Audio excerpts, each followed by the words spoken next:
प्यारे साथी, तो फिर से एक नई वीडियो में आपका स्वागत है। और आज मैं आपके लिए लेके आया हूँ हिस्ट्री के 100+ क्वेश्चन, जो कि आपकी परीक्षाओं के लिए बहुत ज़्यादा महत्वपूर्ण हैं। और इसमें जो है आपके क्वेश्चंस का रिवीजन भी होगा, क्योंकि इसमें जो है कुछ पुराने क्वेश्चंस भी जोड़े गए हैं जो कि आपको अच्छे से याद हो जाएंगे। तो आइए बिना देरी किए वीडियो को स्टार्ट करते हैं। तो हमारा पहला प्रश्न है कि किस अभिलेख में सबसे पहले भारतवर्ष का जिक्र किया गया था? तो वो जो है हाथी गुम्फा में किया गया था। अगला प्रश्न है सर्वप्रथम भारत को इंडिया किसने कहा था? तो सर्वप्रथम भारत को जो है इंडिया कहने वाले कौन थे? तो वो यूनानी थे। अगला है तराइन के द्वितीय युद्ध में किसकी पराजय हुई थी? तो तराइन के द्वितीय युद्ध में जो है पृथ्वीराज चौहान की पराजय हुई थी। अगला है कि सबसे पहले दुर्भिक्ष यानी अकाल की जानकारी देने वाला अभिलेख का क्या नाम है? तो वो जो है सोहगोरा अभिलेख है। अगला है मोहनजोदड़ो की खोज किसने की थी? तो मोहनजोदड़ो की खोज जो है राखलदास बनर्जी ने की थी। अगला प्रश्न है मगध जनपद की राजधानी कहाँ थी? तो वो जो है राजगृह थी। अगला है गांधार जनपद की राजधानी कहाँ हुआ करती थी? वो जो है तक्षशिला हुआ करती थी। अगला है 1194 ईस्वी में चंदवार का युद्ध किसके बीच लड़ा गया था? तो वो जो है मोहम्मद गौरी तथा राजा जयचंद के बीच लड़ा गया था। अगला प्रश्न है जैन धर्म के 24वें एवं अंतिम तीर्थंकर कौन थे? तो वो जो है महावीर स्वामी थे। अगला है कि 540 ईसा पूर्व में महावीर स्वामी का जन्म कहाँ पर हुआ था? तो उनका जन्म जो है कुंडग्राम में हुआ था, जो कि वर्तमान में उसे जो है वैशाली कहा जाता है। अगला है बचपन के समय महावीर का नाम क्या था? यानी कि बचपन के समय जो है महावीर स्वामी का नाम क्या था? तो जो उनका नाम था वर्धमान। अगला प्रश्न है महावीर का प्रथम अनुयायी कौन थे? तो यानी कि महावीर का प्रथम अनुयायी कौन था? यानी महावीर स्वामी का प्रथम अनुयायी जो है जमाली था, जिसको उन्होंने अपना दामाद भी बना लिया था। अगला है महावीर के अनुयायियों को क्या कहा जाता था? तो महावीर स्वामी के अनुयायियों को जो है निग्रंथ कहा जाता था। अगला है प्रथम जैन संगति कहाँ हुई थी? तो जो है प्रथम जैन संगति जो है पाटलिपुत्र में हुई थी, जो कि 300 ईसा पूर्व में हुई थी। अगला है आर्यों द्वारा निर्मित सभ्यता कैसी सभ्यता थी? तो आर्यों द्वारा निर्मित सभ्यता जो है ग्रामीण सभ्यता थी। अगला है आर्यों की भाषा कौन सी थी? तो आर्यों की भाषा जो है संस्कृत थी। तो बच्चों आज जो है हम इसमें जो है बहुत ही ज़्यादा फास्ट रिवीजन करने वाले हैं। तो आइए अगला प्रश्न है कि आर्यों का समाज किस प्रकार का था? तो आर्यों का समाज जो है पितृ प्रधान था, यानी कि जो पिता के द्वारा वंश के द्वारा जो चली आ रही होती है, तो उसमें जो है पहले पिता राजा बनेगा, फिर उसका पुत्र राजा बनेगा फिर उसका पुत्र का पुत्र राजा बनेगा। तो ये सी को जो है हम पितृ प्रधानता या पितृवंश कहते हैं। अगला है वैदिक सभ्यता में जीवन भर अविवाहित रहने वाली महिलाओं को क्या कहा जाता था? तो उन्हें जो है अमाजू कहा जाता था। अगला है आर्यों का मुख्य पेय पदार्थ क्या था? तो आर्यों का मुख्य पेय पदार्थ जो है सोमरस था। अगला है मनोरंजन के लिए आर्यों के मुख्य साधन क्या क्या थे? तो वो संगीत, रथ दौड़ तथा घुड़दौड़ था। अगला है किस बौद्ध ग्रंथ में 16 महाजनपदों के बारे में जानकारी मिलती है? तो वो जो है अंगुत्तर निकाय में मिलती है। अगला है किस धर्म के त्रिरत्न सम्यक दर्शन, सम्यक ज्ञान और सम्यक आचरण हैं? तो ये जो है जैन धर्म के हैं। अगला है बौद्ध धर्म के संस्थापक कौन थे? तो बौद्ध धर्म के संस्थापक जो है महात्मा गौतम बुद्ध थे। अगला है किसे एशिया का ज्योतिपुंज यानी कि लाइट ऑफ एशिया कहा जाता है? तो वो जो है महात्मा गौतम बुद्ध को कहा जाता है। अगला है गौतम बुद्ध का जन्म कब हुआ था? तो महात्मा गौतम बुद्ध का जन्म जो है 563 ईसा पूर्व में हुआ था। अगला है बचपन में गौतम बुद्ध को किस नाम से बुलाते थे? यानी कि उनका बचपन का क्या नाम था? तो बचपन का उनका नाम जो है सिद्धार्थ था। उनके पिता का नाम शुद्धोधन था। अगला है कि गौतम बुद्ध के पुत्र तथा पत्नी का नाम क्या था? तो उनकी पत्नी का नाम था यशोधरा व उनके पुत्र का नाम था राहुल। अगला प्रश्न है गौतम बुद्ध को ज्ञान की प्राप्ति किस पेड़ के नीचे हुई? तो वो जो है पीपल पेड़ के नीचे हुई थी। अगला है गौतम बुद्ध को ज्ञान की प्राप्ति कहाँ हुई? तो वो जो है बोध गया में हुई। अगला है अपना पहला उपदेश गौतम बुद्ध ने कहाँ पर दिया था? तो वो जो है सारनाथ में दिया था। अगला प्रश्न है बौद्ध धर्म में गौतम बुद्ध की मृत्यु को क्या कहा जाता था? तो उन्हें जो है महापरिनिर्वाण कहा जाता है। अगला है प्रथम बौद्ध संगति कब हुई? तो प्रथम बौद्ध संगति जो है 483 ईसा पूर्व में राजगृह में हुई थी। अगला है प्रथम अध्यक्षता में बौद्ध संगति किसने की थी? यानी कि तो वो जो है महाकश्यप ने की थी। अगला है द्वितीय बौद्ध संगति कहाँ पर हुई थी? तो द्वितीय बौद्ध संगति जो है वैशाली में 383 ईसा पूर्व में हुई थी, यानी कि जो है द्वितीय जो वो हुई थी बौद्ध संगति वो है 100 साल बाद हुई थी। अगला है द्वितीय शासन काल में बौद्ध संगति किसके किसके हुई, तो वो जो है कहाँ पर हुई, तो वो जो है कालाशोक में हुई। अगला है किसकी, यानी कि बच्चों ये जो किसकी अध्यक्षता में हुई थी, तो ये जो है कालाशोक की अध्यक्षता में हुई थी। अगला है द्वितीय अध्यक्षता की बौद्ध संगति किसने की थी, तो वो जो है सवाकामी ने की थी। अगला है कौन सी बौद्ध संगति सम्राट अशोक के शासनकाल में पाटलिपुत्र में हुई थी, तो ये जो है तृतीय बौद्ध संगति, ये जो है 255 ईसा पूर्व में हुई थी। अगला है कौन सी बौद्ध संगति कनिष्क के शासनकाल में कुंडलवन में हुई थी, तो ये जो है चौथी बौद्ध संगति जो है प्रथम ईसवी शताब्दी में हुई थी। अगला है कि प्रथम तुर्क आक्रमण के समय पंजाब का शासक कौन था, तो वो जो है जयपाल था। अगला है किसने की थी मौर्य वंश की स्थापना, यानी कि मौर्य वंश की स्थापना किसने की थी, तो वो जो है चंद्रगुप्त मौर्य ने की थी। अगला है किस धर्म का अनुयायी चंद्रगुप्त मौर्य था, यानी कि चंद्रगुप्त मौर्य जो है किस धर्म का अनुयायी था, तो वो जो है जैन धर्म का अनुयायी था। अगला है कार्नेलिया किसकी पुत्री थी जिसका विवाह चंद्रगुप्त मौर्य के साथ हुआ था, तो वो जो है सेल्यूकस निकेटर की पुत्री थी। अगला है सिंधु सभ्यता में मुख्य फसल कौन सी थी, तो वो जो है गेहूं तथा जौ थी। अगला है मिठास के लिए सिंधु सभ्यता के लोग किसका प्रयोग करते थे, तो वो जो है शहद का प्रयोग करते थे। अगला प्रश्न है कि किसके शासनकाल में प्रथम बौद्ध संगति हुई थी, तो ये जो है अजातशत्रु के शासनकाल में प्रथम बौद्ध संगति हुई थी। अगला है कि चंद्रगुप्त मौर्य के बाद मगध साम्राज्य का राजा कौन बना, तो वो जो है बिंदुसार बना था।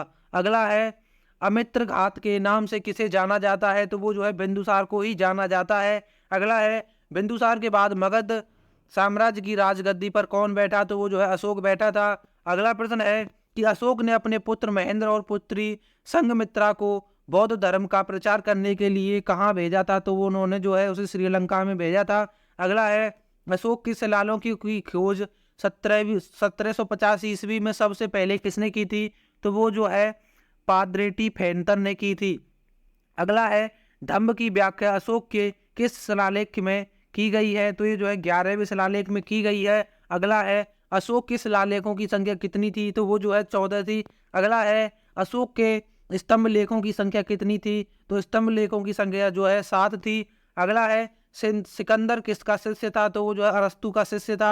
अगला है सिकंदर का सेनापति कौन था, तो वो जो है सेल्यूकस निकेटर था। अगला है शुंग वंश की स्थापना किसने की थी, तो वो जो है पुष्यमित्र शुंग ने की थी। अगला है शुंग वंश का अंतिम शासक कौन था, तो वो जो है देवभूति था। अगला है कण्व वंश की स्थापना किसने की थी, तो वो जो है वासुदेव ने की थी। अगला है कण्व वंश का अंतिम शासक कौन था, तो वो जो है सुशर्मा था। अगला है सातवाहन वंश की स्थापना किसने की थी, तो वो जो है सिमुक ने की थी। अगला प्रश्न है कि गुप्त वंश का संस्थापक कौन था, तो गुप्त वंश का संस्थापक जो है श्रीगुप्त था। अगला प्रश्न है गुप्त वंश का प्रथम सम्राट कौन बना, तो वो जो है चंद्रगुप्त मौर्य बना था। अगला है गुप्त संवत की शुरुआत किसने की थी, तो वो जो है चंद्रगुप्त प्रथम ने की थी। अगला है बौद्ध धर्म के दो भाग कौन कौन से हैं, तो वो जो है हीनयान तथा महायान है। अगला है गुप्त वंश का शासक समुद्रगुप्त किस शासक के बाद बना था, तो वो जो है चंद्रगुप्त प्रथम के बाद बना था। अगला है किस शासक को भारत का नेपोलियन कहा जाता है, तो वो जो समुद्रगुप्त को कहा जाता है। अगला है हरिशेन किसके दरबार में कवि थे, तो हरिशेन जो है समुद्रगुप्त के दरबार में कवि थे। अगला है कनिष्क किस वंश का शासक था, तो ये जो है कुषाण वंश का शासक था। अगला है गांधार शैली एवं मथुरा शैली का विकास किसके शासनकाल में हुआ था, तो ये जो है कनिष्क के शासनकाल में हुआ था, कनिष्क के शासनकाल में हुआ था। अगला है किसे भारत का आइंस्टीन कहा जाता है, तो भारत का आइंस्टीन जो है नागार्जुन को कहा जाता है। अगला है माध्यमिक सूत्र की रचना किसने की थी, तो माध्यमिक सूत्र की रचना जो है नागार्जुन ने की थी। अगला है नालंदा विश्वविद्यालय की स्थापना किसने की थी, तो इसकी स्थापना जो है कुमारगुप्त ने की थी। अगला प्रश्न है गुप्त वंश का अंतिम शासक कौन था, तो वो जो है विष्णुगुप्त था। अगला प्रश्न है गुप्त काल में ऐसी भूमि जो जोतने योग्य नहीं थी उसे क्या कहा जाता था, उसे जो है सिल कहा जाता था। अगला है गुप्त काल में ग्राम समूहों की छोटी इकाई को क्या कहा जाता था, तो उसे जो है पैठ कहा जाता था। अगला है गुप्त काल में कौन सा शहर सर्वाधिक महत्वपूर्ण व्यापारिक केंद्र था? तो ये जो है उज्जैन था। अगला प्रश्न है, गुप्त काल में स्वर्ण मुद्राओं को क्या कहा जाता था? तो उन्हें जो है दीनार कहा जाता था। अगला प्रश्न है कि गुप्त सम्राट किस के अनुयायी थे? तो ये जो है वैष्णव धर्म के अनुयायी थे। अगला है कि धन्वंतरी किसके दरबार में आयुर्वेदाचार्य थे? तो ये जो है धन्वंतरी जो है आयुर्वेदाचार्य किसके दरबार में थे? तो ये जो है चंद्रगुप्त द्वितीय के दरबार में थे। अगला है कि चंद्रगुप्त द्वितीय के शासनकाल में संस्कृत भाषा के सबसे प्रसिद्ध कवि कौन थे? तो जो है कालिदास थे। अगला है कि गुप्त काल में लिखित पुस्तक पंचतंत्र के लेखक कौन थे? तो ये जो है विष्णु शर्मा थे। अगला है कि सूर्य सिद्धांत नामक ग्रंथ की रचना किसने की थी? तो ये जो है आर्यभट्ट ने की थी। अगला प्रश्न है कि भारतीय इतिहास का स्वर्ण युग किस काल को कहा जाता है? तो ये जो है गुप्त काल को कहा जाता है। हमारा अगला प्रश्न है कि आर्यों का मुख्य व्यवसाय क्या था? तो आर्यों का मुख्य व्यवसाय जो है पशुपालन एवं कृषि था। अगला प्रश्न है कि पल्लव वंश का संस्थापक कौन था? तो वो जो है सिंह विष्णु था। अगला है पल्लव वंश की राजधानी कहाँ हुआ करती थी? तो ये जो है कांचीपुरम हुआ करती थी। अगला प्रश्न है कि महेंद्र वर्मन प्रथम, नरसिंह वर्मन प्रथम, परमेश्वर वर्मन प्रथम, नरसिंह वर्मन द्वितीय तथा नंदी वर्मन द्वितीय किस वंश के शासक थे? तो ये जो है पल्लव वंश के शासक थे। अगला है कि मत विलास प्रहसन किसकी रचना थी? तो ये जो है महेंद्र वर्मन ने की थी। अगला है कि महाबलीपुरम का एकाश्म मंदिर का निर्माण किसने करवाया था? तो ये जो है नरसिंह वर्मन द्वितीय ने करवाया था। अगला है कांचीपुरम के कैलाशनाथ मंदिर का निर्माण किसने करवाया था? तो ये जो है नरसिंह वर्मन द्वितीय ने करवाया था। अगला प्रश्न है कि कांचीपुरम के मुक्तेश्वर मंदिर तथा बैकुंठ पेरुमाल मंदिर का निर्माण किसने करवाया था? तो ये जो है नंदी वर्मन द्वितीय ने करवाया था। अगला है पल्लव वंश का अंतिम शासक कौन था? तो वो जो है अपराजित वर्मन था। अगला प्रश्न है कि राष्ट्रकूट वंश का संस्थापक कौन था? तो ये जो है दंती दुर्ग था। अगला प्रश्न है कि कृष्ण प्रथम, गोविंद तृतीय, अमोघ वर्ष, कृष्ण द्वितीय, इंद्र तृतीय तथा कृष्ण तृतीय किस वंश के राजा थे? तो ये जो है राष्ट्रकूट वंश के राजा थे। अगला है राष्ट्रकूट वंश की राजधानी कहाँ हुआ करती थी? तो ये जो है मनकिर या मान्यखेत में हुआ करती थी। अगला है राष्ट्रकूट वंश का प्रथम शासक कौन था? तो वो जो है ध्रुव था। अगला है किस राष्ट्रकूट शासक ने प्रतिहार वंश के शासक नागभट्ट द्वितीय को पराजित किया? तो वो जो है गोविंद तृतीय ने किया था। अगला है किस राष्ट्रकूट शासक ने प्रतिहार वंश के शासक वत्सराज एवं पाल वंश के शासक धर्मपाल को पराजित किया था? तो वो जो है ध्रुव ने किया था। अगला है किस राष्ट्रकूट वंश के शासनकाल में अरब निवासी अलमसूदी भारत आया था? तो वो जो है इंद्र तृतीय के में आया था। अगला है हर्यक वंश का संस्थापक कौन था? तो वो जो है बिंबिसार था।